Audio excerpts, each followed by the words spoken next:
సూర్యాపేట్ జిల్లా పెన్పహాడ్ మండలం దుబ్బా తాండాలో ఎండిపోయిన పొలాలను పరిశీలించిన మాజీ మంత్రి ఎమ్మెల్యే జగదీష్ రెడ్డి కాంగ్రెస్కి ఓటేసి మోసపోయాం, ముక్కు కోసిన మొదటి మొగుడే మంచోడు, వచ్చేసారి గులాబీ పార్టీయే అధికారంలోకి వస్తదని రైతులకు అండగా ఉండాలని జగదీష్ రెడ్డిని కోరిన రైతులు. గొంతు దగ్గర పెట్టిండు. ఇప్పుడు పెట్టకుండా ఇగో ముక్కు కోసిన మొదటి మొగుడే మంచివాడు అన్నట్టుగా మొదటి మొగుడు వచ్చినందుకు నువ్వు కూడా దయచేసి నా వాళ్ళు నా కాడికి వచ్చినప్పుడు నువ్వు 3 సార్లు గెలిచినావు. సూర్యాపేటలో నువ్వు మంచితనం చేస్తేనే గెలిచినావు. మంచితనం చేయకపోతే గెలవకపోదు.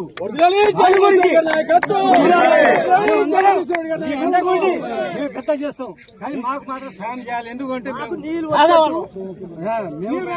వాళ్ళం ఇవాళ పుస్తకం చచ్చిపోతాం.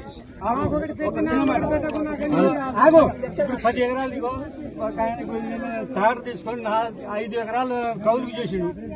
5 ఎకరాలు పోయింది, కౌలు పోయింది, పెట్టుబడి పెట్టింది పోయింది, అంతా పోయింది.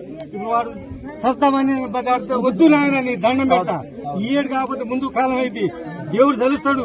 కానీ ఒకరు పాపం చేసిండు అందరు పాపం చేయరు అని మేము అంతా ఇది చేస్తున్నాం. మిమ్మల్ని కూడా పెద్దోడని చేతులని దండం పెడుతున్నాం. సంతోషంగా అందరికీ చూడాలి. ఈసారి మీదే దీపం మీదే అంతా